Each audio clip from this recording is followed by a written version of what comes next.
Layle Koncar. I am so excited to be joining you for Crop and Create Delivered.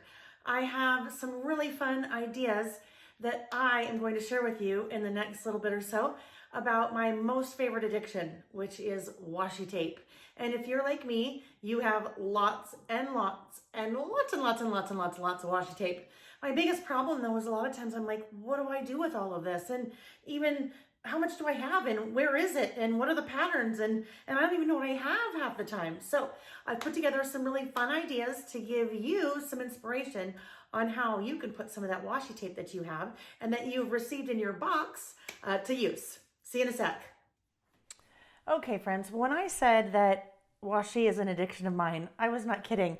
I have so many containers like this. This is just one of my Christmas containers. I would guess, if I had to count all my rolls of washi, that we're in the thousands. And I know that sounds crazy, but I love it. And so I thought we'd take a few minutes and look at some different ways that you can use washi, and then talk for a little bit about different ways that you could try to store your washi or take some of your washi with you on the go, or at least do something so you know what you have so you can use it. All right, so when we first talk about different ideas for washi, washi tape comes in all different shapes, all different sizes, all different colors, all different opacities. Well, I guess not shapes, it's all pretty much tape. But all different colors, sizes, opacity, widths, and so forth. So starting super simple. You could create a tag, you could create a card or something and just add a little tiny strip of washi like I have right there. And that would just give you just a little bit of accent. Sometimes you feel like you just need a little extra something and washi can, do the work for you there. Taking it up a little notch, so really adding some color and a little bit of festivity into a tag. Now, maybe you don't have a lot of time, but you still need to put together a tag. Maybe it's a birthday tag or a tag for a gift or something like that. This is literally just made of washi. So I just took different coordinating. Some of the washi here is Halloween, some isn't. So you can kind of mix and match your washi, but here, this makes a great tag, and this took me literally all of about 2 minutes to make. So now taking that a step further, we looked at tags, but I can make an entire greeting card out of washi. And so that's what you see here, all those little colorful strips, that is just washi. So gone are the days when you're scrambling, looking for a birthday card that you don't have at the last minute for that, 4-year-old little boy. Go to your washi and just mix a few colors, add a sticker or two, and you are good. So once we started with tags and we went to cards. The next thing I want to show you is how I like to use washi in my traveler's notebooks. And a lot of times I will use it for a number of different things. So from the very basic, I would just use it as a little accent on the bottom. So on that spread, I just have a nice little accent. It's just kind of helping to tie my spread together and to frame it along the bottom. But one of my favorite things to do is to create something called a tip-in. So with this, my husband and I earlier this year had taken a quick trip down to Bryce Canyon National Park. That's one of the national parks that we have here in Utah. So when I came home and was doing a little memory keeping in my traveler's notebook, while we were on the trip, I bought a couple of postcards and I just used washi right here to tip in or to add that postcard right there in my traveler's notebook. So I have basically added another page. Now what's really fun with that, if you were traveling, let's say you're traveling maybe out of the country, grab a postcard, address it to yourself, write on it, and then if you're international, you're mailing it through a foreign country. So you have a foreign stamp as well as the foreign postmark.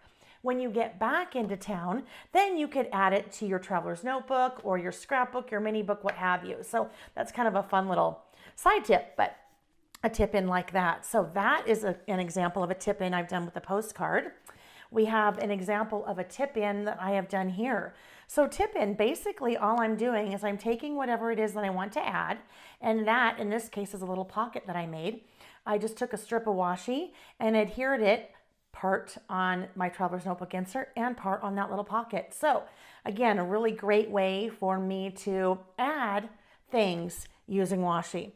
All right, the next tip I want to show you, we're actually going to spend a little bit of time on.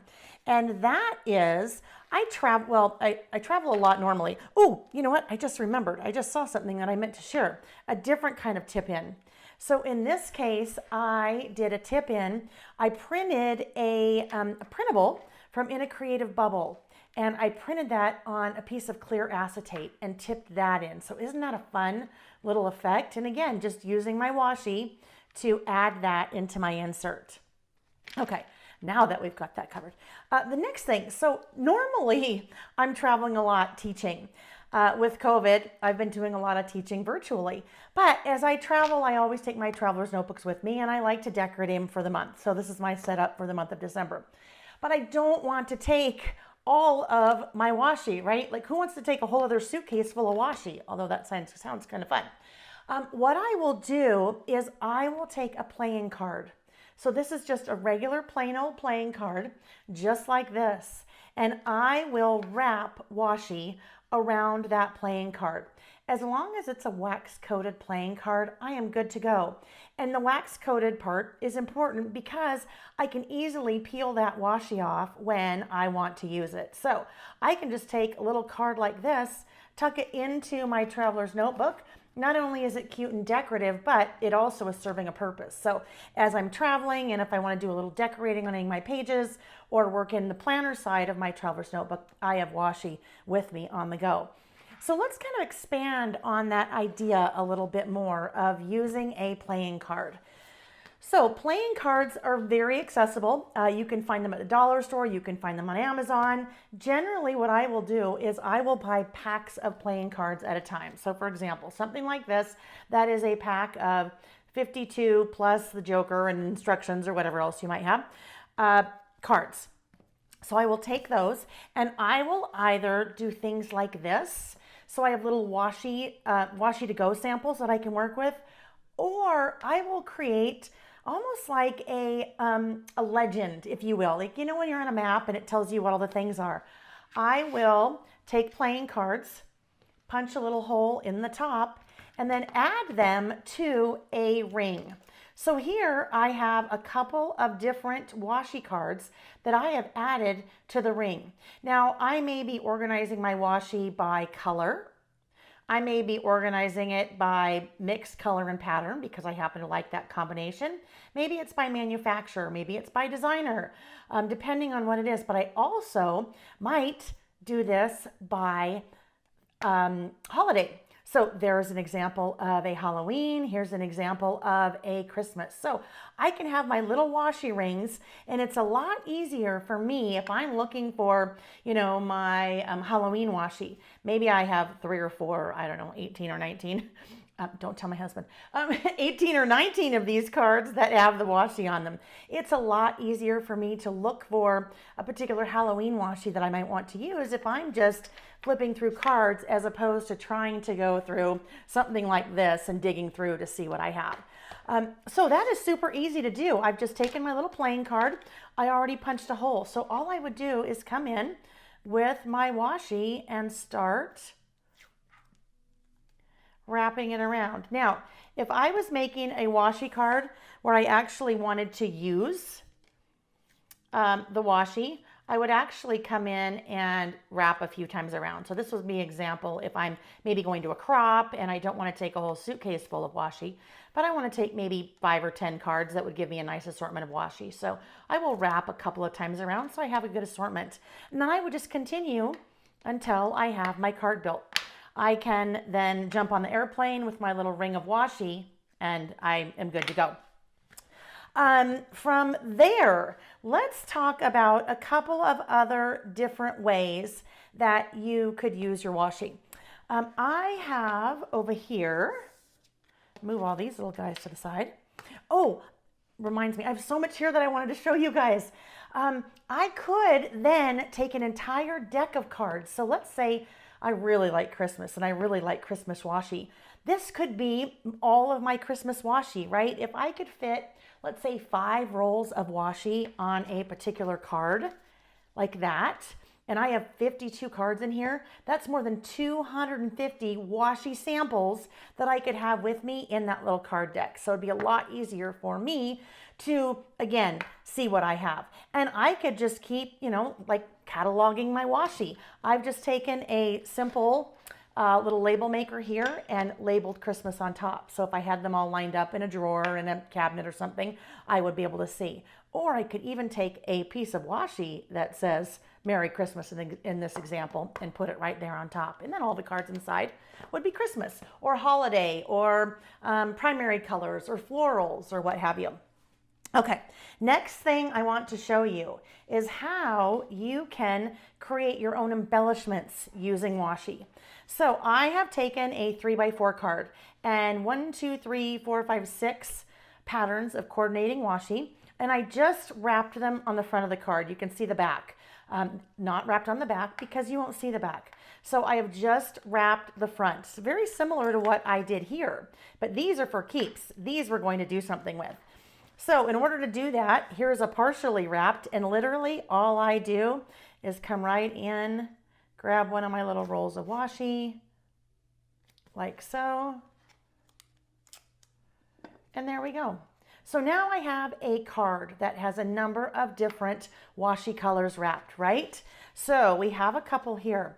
This one, I started with this, and then I grabbed one of my punches. So I grabbed my hexagon punch, and look what I did. I just punched some hexagons.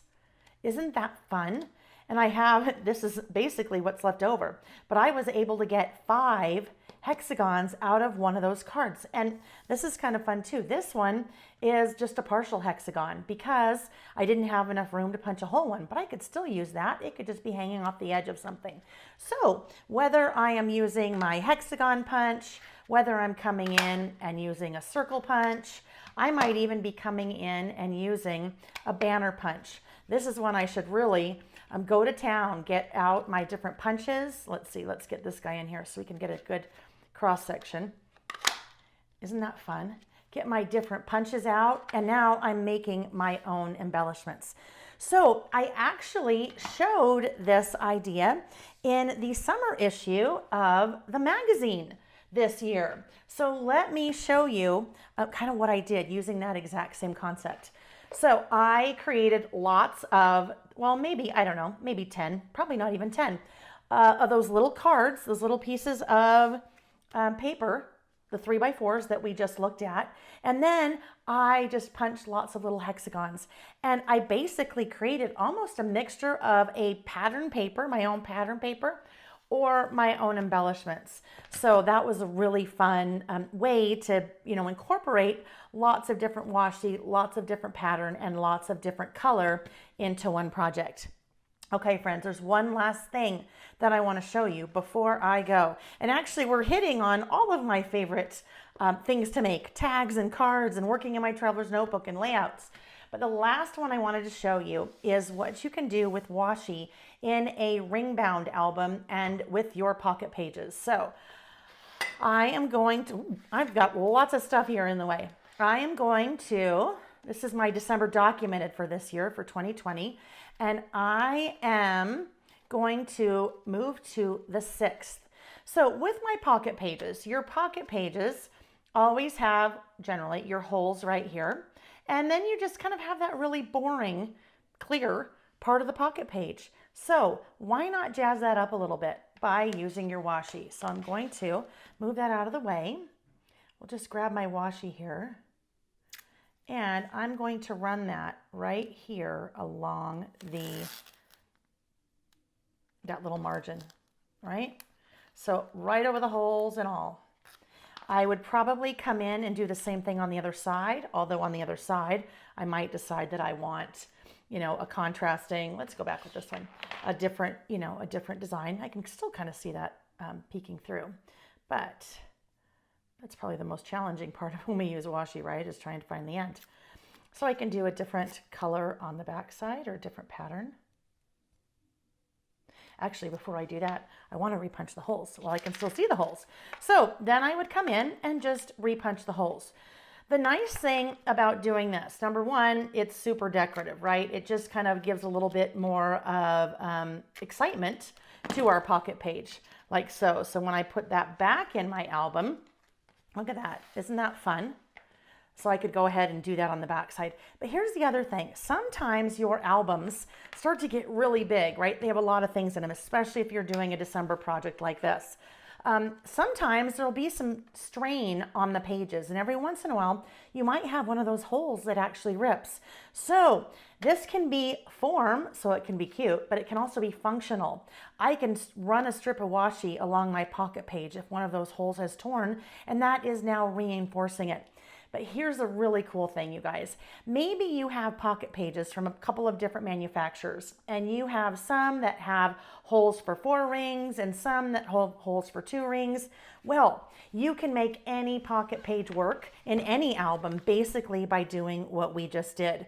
But instead of really focusing on the decorative aspect, now we'd be focusing on the functional aspect, because once I run my washi up and down there, basically the holes no longer exist, right? So now I can punch my holes anywhere that I need them to be to work in any of my pocket page albums.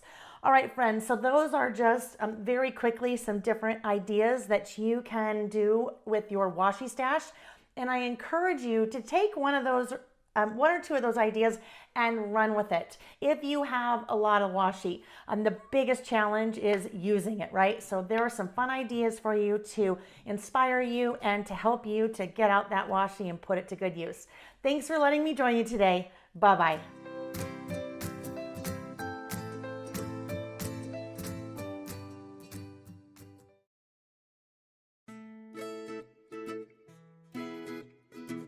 Hey there, friends. My name is Meghann Andrew, and I am the Social Engagement Coordinator here at Scrapbook and Cards Today magazine. So be sure you're following us on Instagram, Facebook, and our blog, where we have tons of inspiration for you. I'm really excited to be here in your crafty space with you today. Most of you know me from teaching in person at Crop and Create events, but how amazing is it that we can be here together virtually to share in something that we all love. Today, I'm going to be sharing with you some of my favorite tips and tricks for stamping a title. One of my favorite classes that I teach at Crop and Create is all about titles, and I love creating a multi-word stamped title on my pages. I'm going to be sharing this layout with you today, created using the Scrapbook and Cards Today October sampler. If you want more information about a sampler subscription, be sure to check out the link in this video. It's an awesome subscription. And I'm going to be using my title builder stamps with Elle Studio. I designed these specially to help you create awesome stamped titles really easily. And I think you'll love what I'm about to show you. Today I'm creating an 8.5 inch by 11 inch layout with a plain, smooth, white background. I have a 4 by 6 inch photo, and I'm going to create a symmetrical, balanced layout. So everything is going to be centered on the page. Now, the first thing I do when I want to center my title is just create a few markings down the length of the page that has my center line. I don't do a long drawn line because I don't want to have that not erase well, so I just do little bits. So my first word is going to be capturing, and the first thing I'm going to do is measure the word. The great thing about clear stamps is that you can lay them out on your layout to get an idea of how they're going to be placed. So capturing is from my title builder stamp. And then I'm going to use the best of from Title Builder Volume 2. And I'm going to line that up just below it. Again, I'm going to measure that series of words, and I'm going to find the center point of that stamp and lay it out on the center point of my layout. So usually I just eyeball this. I kind of get an idea of where that center point is, on what letter, and then I lay it out. Now, if you were doing this on a left alignment, this would be pretty easy. You would just, line your stamps up on the left side of the page and then, go on from there. But it gets a lot trickier when you're centering your layout. So you can see here I have capturing the best of, these perfect, fall, and the word fall is from the SCT October Sampler, which I just love, and days. I've decided to switch out the original these to a tinier these so that I can fit that in a bit better with the word perfect. And then I can move the word fall and days up a bit more. I'm going to have the D in days land right there on that tail of the word fall. Okay, so I have everything laid out here, and now I'm ready to stamp. So what I'm going to do is get my photo exactly where I want it to be placed, just so I know how much room I have. I'm using a gum eraser. This is another one of my tips. Always use an eraser on your stamps to get a nice clean stamp every time. It helps get any of the oils off the stamp, and it allows your ink to stick a bit better to the stamp surface. I'm using this grape color from Close to My Heart. This is one of their new exclusive inks and I just love it. So I'm going to make sure that my word is centered on the U. The U is my center point on the word capturing. And I'm using my photo, which I know is straight, to make sure that my word is straight. I always have foam core down on my work surface, but it also helps to have some kind of mat with a give, a foam or a piercing mat behind your paper when you're stamping. This is another thing I love. This Elle Studio acrylic block has the center point on the block, so I know my center point of the word best of, the best of, is on that E. So I'm going to add the stamp, and I'm double checking it so that my E is right on that center point of the acrylic block. It's always okay to double check and triple check just to make sure. I know a lot of people are nervous about stamping a title because if you messed up, you've wasted all that time stamping. But if you just take a few simple steps beforehand to be sure that you kind of make it foolproof, then you'll be really pleased with your outcome.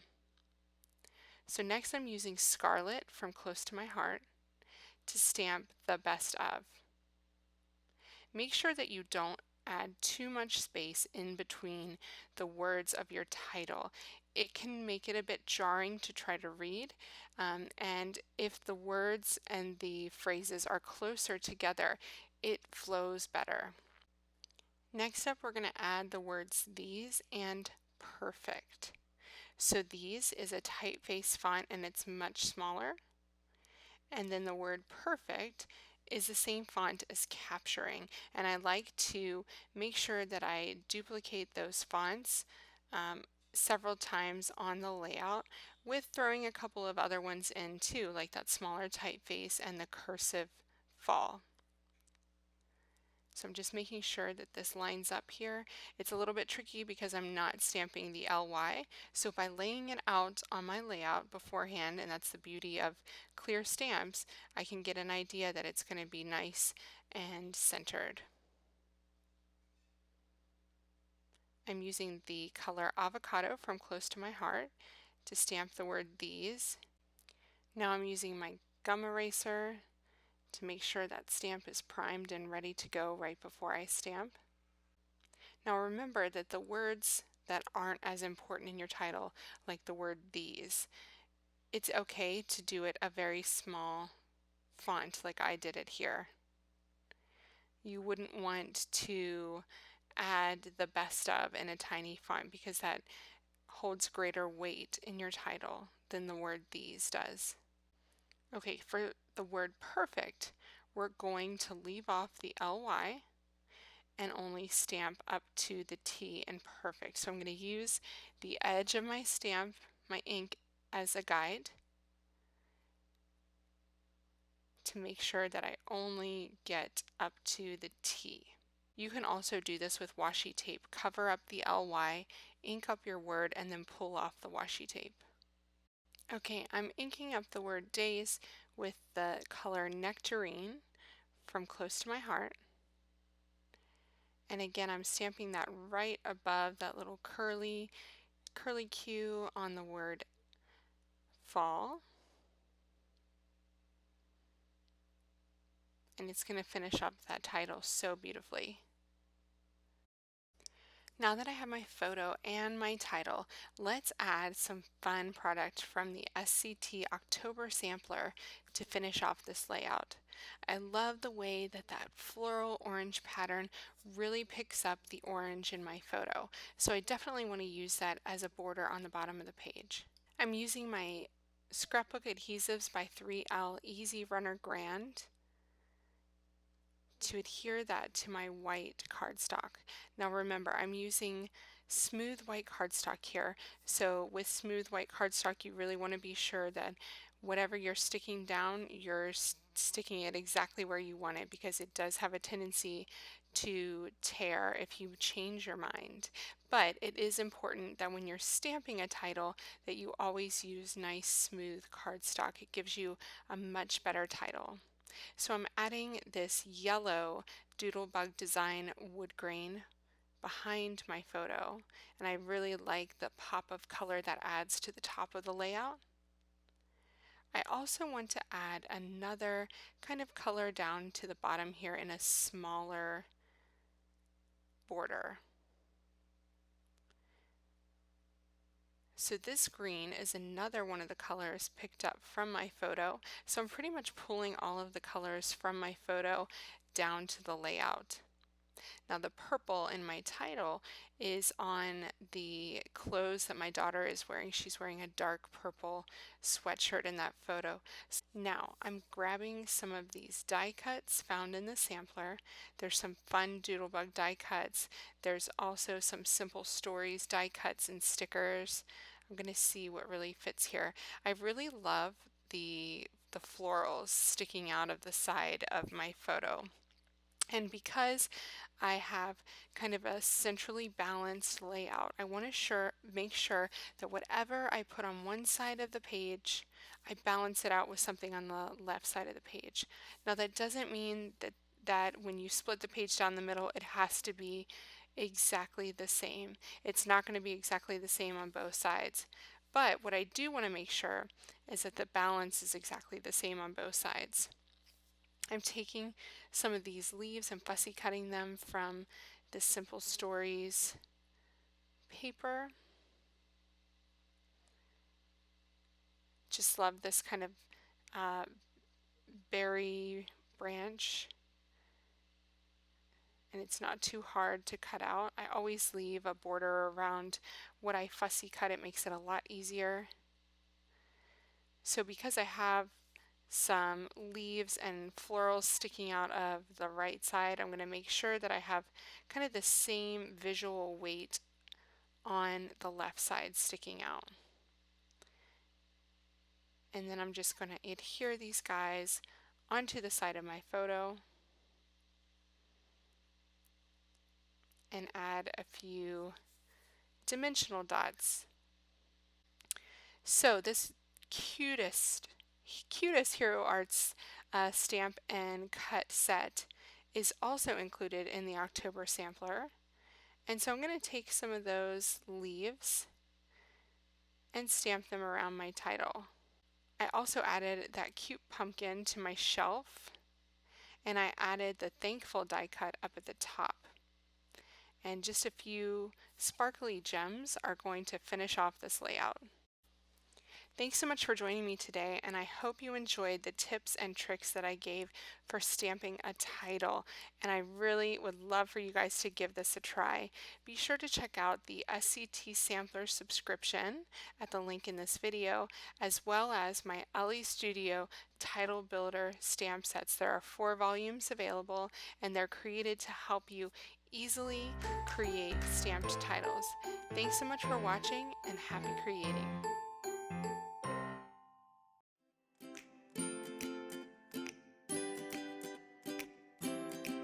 Hey everybody, it's Paige Evans and I'm so excited to be joining you here at the Crop and Create virtual event. I want to show you how to quickly and easily back a cut file, specifically this layered flower cut file, which you can get here for free. And then we'll use my Go the Scenic Route collection with American Crafts to turn it into a memory dex card. So let's get started. So first you want to download and open up the type of file that you need to use with your type of cutting machine. I have a Silhouette Cameo, so I opened up the Studio 3 file and I am going to cut the layered flowers from textured white cardstock. And I like to use a ratchet blade. I like having more control over how it cuts, and then you want to send it to your machine. It takes about 3.5 minutes for the machine to cut out the layers. There are 7 different layers of this flower, and then carefully peel off the background piece and you're left with the flowers. Save these inner pieces. I want to show you a couple different ways how to back a cut file. So grab the inner piece and the pattern paper that you want to use and flip both of them over. So the textured side of the cardstock is down and the pattern that you want showing is face down, and trace the inner piece of that cut file with a pencil. And then time to fussy cut. Now it's important when you're cutting out this piece that you cut it a little bit larger.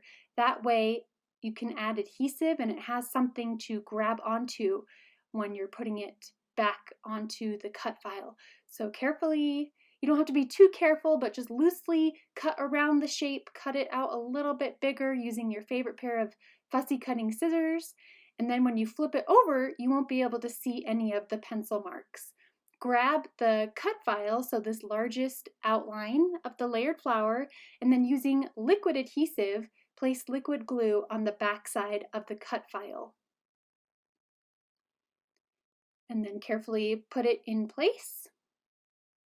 You can see some of the parts I cut out just a little bit larger, so I'll grab my scissors again and just cut out any of the pieces that are sticking out. One more time. Grab the inner piece of the cut file and flip it and the pattern paper that you want upside down. Trace it with a pencil and then cut it out slightly larger. What I love about this is you can select where exactly on the piece of pattern paper you want showing. So the papers that I've chosen so far are kind of simplistic, but if you have part of a pattern paper that has a specific animal or icon or shape that you want featured inside your cut file, you can deliberately pick and choose where exactly to cut out the pattern paper. Once again, dab adhesive around. You can either do it on the back side of the cut file or around the edge of the piece that you are using to back the cut file, and stick them together. And that is how you back a cut file via the fussy cutting method, the tracing and fussy cutting.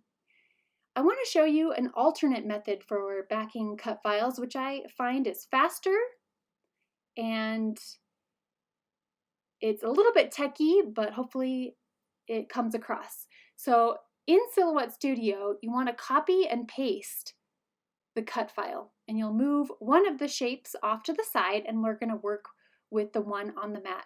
Click on it, right click and ungroup. You might have to do this several times. Release the compound path, and then if the shapes aren't separate, you'll again have to ungroup. Delete the outer layer, so the original cut file you want to delete from all the pieces, and then select all of the inner pieces and group them, and then this just helps in a step down the road. Open up the offset panel, click on offset, and you want to make sure it's a little bit smaller than what is going to go behind the original cut file. So delete that colored layer, and then to easily cut out all of the pieces in one fell swoop, I like to turn on the grid for the background and then place them into more manageable sections. So for that top left largest flower, it's in a 5 by 5 grid. So I will cut a piece of pattern paper to 5 by 5. On that bottom left section, that flower, it is in a 4x4 grid. So I will cut a piece of pattern paper to 4x4 and place it on the corresponding spot on the sticky mat. So I will cut out 6 pattern papers, put them on the sticky mat, and then send them to my machine. So here you'll see I'm cutting out the rest of my pattern papers. So I chose a rainbow of pattern papers from my Go the Scenic Route collection, going from red, orange, yellow, green, blue, and a dark blue. So I'm cutting that pattern paper to reflect what it was in Silhouette Studio. The only downside about this is you don't get the finesse of exactly knowing where the cut file is going to go. So if there was an image or an icon or an animal or a shape that you really wanted to focus on, you don't get to pick exactly where it goes. So that's one benefit to fussy cutting, is you get to pick and choose exactly what is shown. So here I'm just hoping that the rainbow turns out. In the end it does, but if you want to be more specific about the pattern that shows, then I recommend the fussy cutting method. These shapes are very simplistic, so doing it by this method of the offsetting, quick and easy. So here we go. I've sent the shapes to my Cameo, and it's cutting out all of the inner pieces with which to back my layered flowers. It's finished cutting, so I will peel the background pieces off the sticky mat. And then it's basically the same. So you'll grab the inner piece and then apply liquid glue to either the back side of the cut file or the outer edge of the inner piece and stick them together. I'll show you exactly how this is done. So I added glue to the outside edge, sticking the cut file on top, and then let it dry. The liquid glue I'm using is called Sticky Thumb by American Crafts. I also use Mono Liquid Adhesive by Tombow. Pretty much any liquid adhesive I think will get the job done. And you can see how much quicker this is. Instead of spending the time fussy cutting, having the machine cut out the pieces, it's just so much faster. It's not always possible. Sometimes it does take longer, but in this case where the pieces are all so similarly shaped, it works out faster. So here we go. You can rotate the layers to get as much of the color of the rainbow showing as possible. And then I'm just going to adhere the layers together with a dab of liquid glue on the backside center so that the petals can lift and bend and create the ultimate texture for what is going to be a memory dex card. A little glue on the back, layering it on top, and there we go. I've got my layered flower. So now I am curling up the edges, bending them again to create the texture and the dimension that I want. An alternative thing would be to add machine stitching around the edges. So these are the Memory Dex dies from Heidi Swap, as well as her super cute blush pink Memory Dex spinner. And I'm using this more simplistic shape.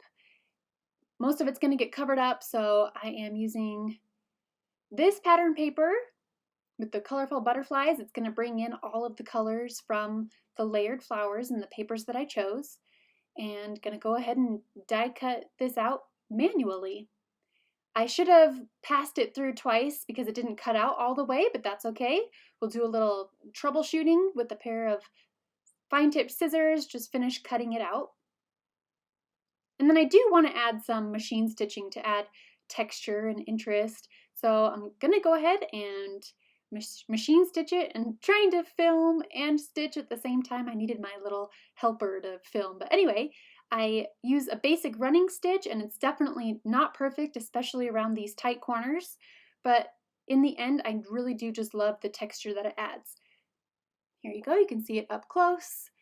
Got this machine stitched edge. You could do this with all of the flower layers, and it has a really cool look. I'm going to attach the layered flower onto the Memory Dex card with a little dab of glue. And you could use these inner flower pieces for a separate project. You could watercolor them, you could stencil over them, so save all your pieces for future projects. I'm just going to embellish very minimally with this happy heart chipboard sticker, also from Go the Scenic Route, and add it onto this spinner. And that is the first card on this spinner. I hope you are inspired to use this layered flower cut file and create a memory dex card, and I hope you have learned how to back a cut file. Thank you so much for watching, and I hope you are enjoying the Crop and Create virtual event.